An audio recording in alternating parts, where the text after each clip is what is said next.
The Invisible Man, A Grotesque Romance, by H. G. Wells, Chapter 1. The strange man's arrival. The stranger came early in February, one wintry day, through a biting wind and a driving snow, the last snowfall of the year, over the down, walking from Bramblehurst railway station, and carrying a little black portmanteau in his thickly gloved hand.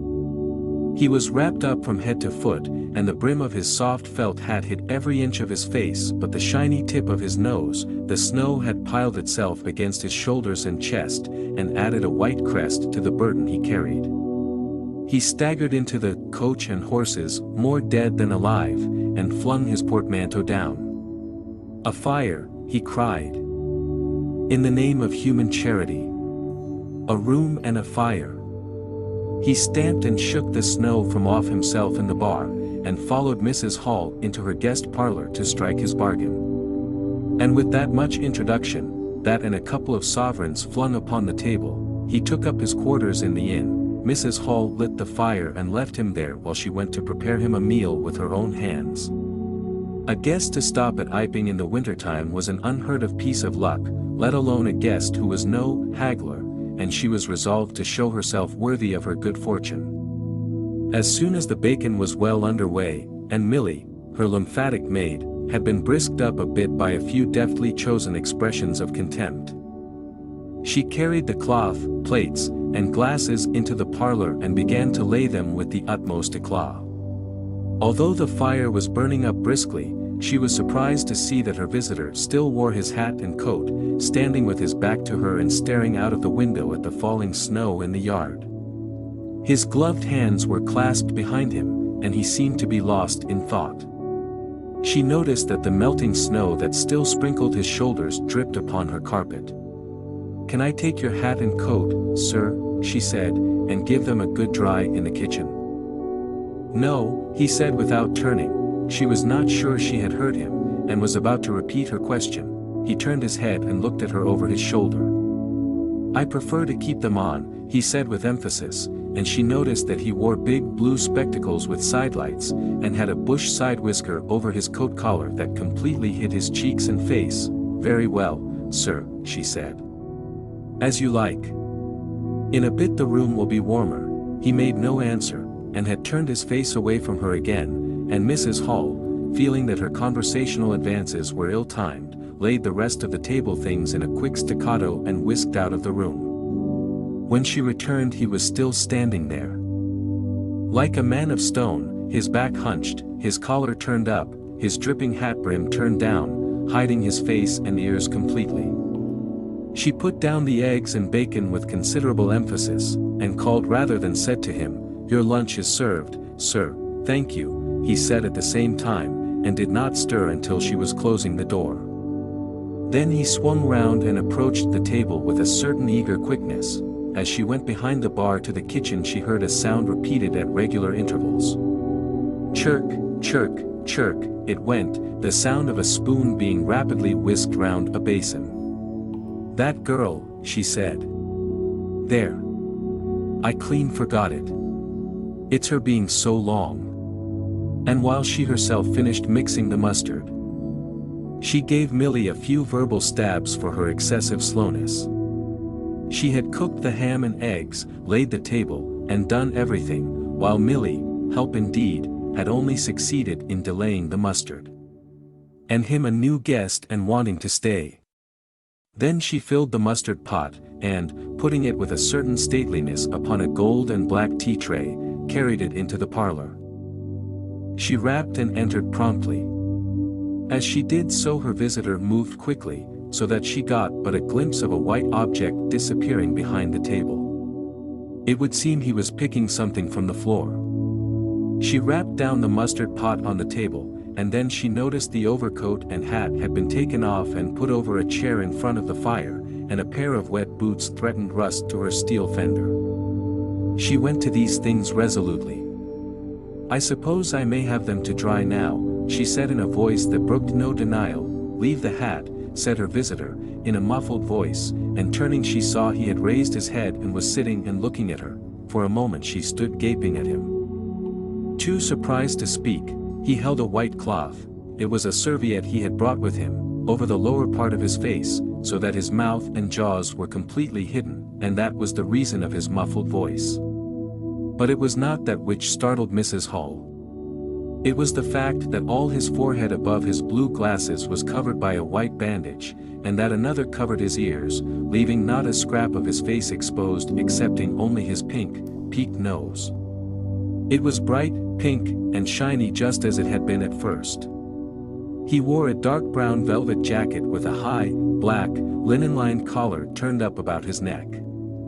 The thick black hair, escaping as it could below and between the cross bandages, projected in curious tails and horns, giving him the strangest appearance conceivable. This muffled and bandaged head was so unlike what she had anticipated, that for a moment she was rigid. He did not remove the serviette, but remained holding it, as she saw now, with a brown gloved hand, and regarding her with his inscrutable blue glasses. "Leave the hat," he said, speaking very distinctly through the white cloth.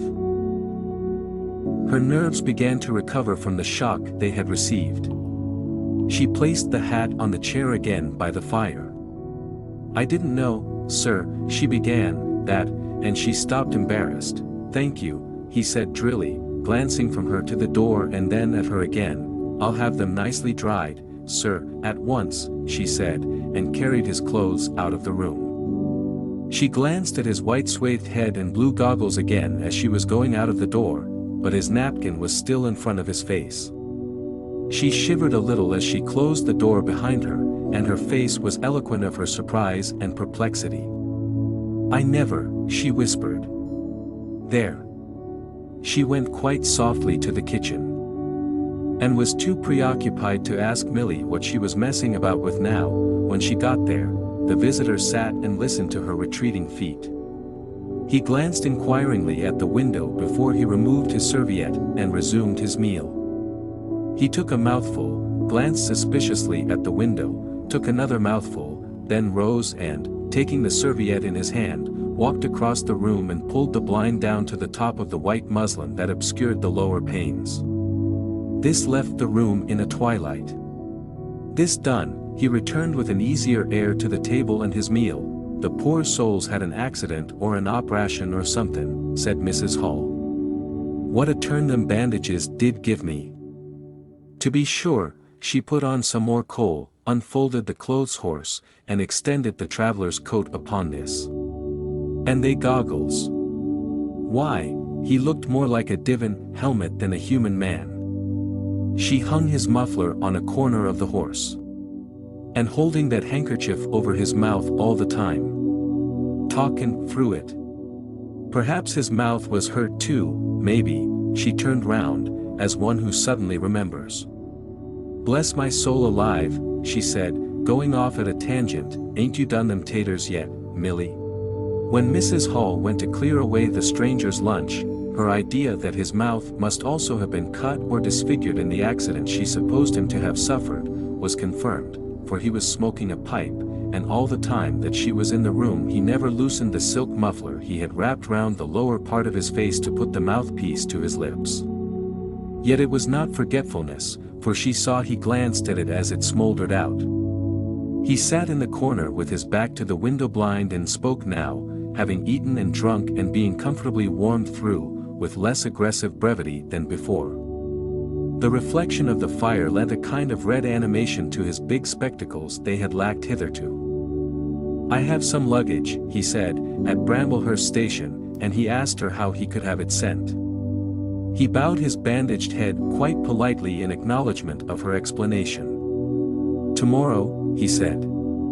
"There is no speedier delivery," and seemed quite disappointed when she answered, "No." Was she quite sure?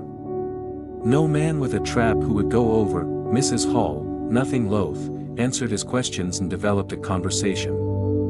"It's a steep road by the down, sir," she said in answer to the question about a trap, and then, snatching at an opening, said, "It was there a carriage was upsettled, a year ago and more. A gentleman killed, besides his coachman. Accidents, sir, happen in a moment. Don't they?" But the visitor was not to be drawn so easily. "They do," he said through his muffler, eyeing her quietly through his impenetrable glasses. "But they take long enough to get well, don't they?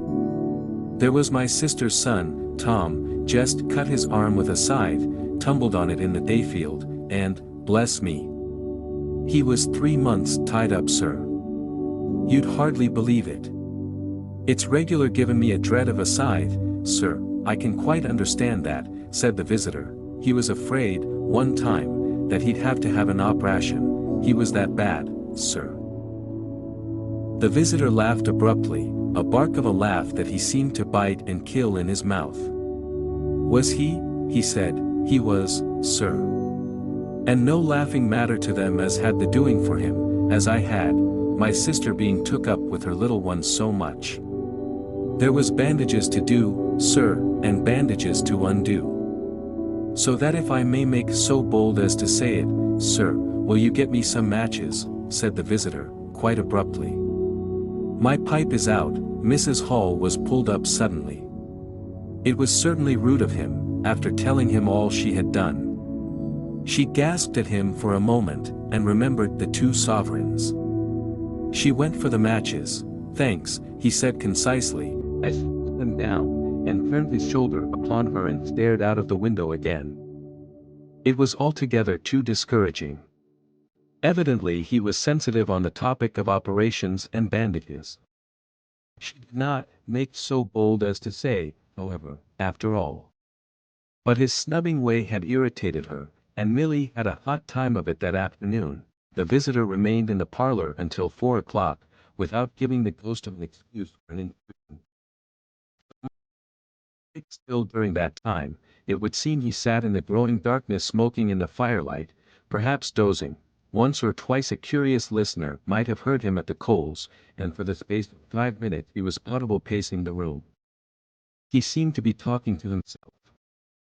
Then the armchair creaked as he sat down again.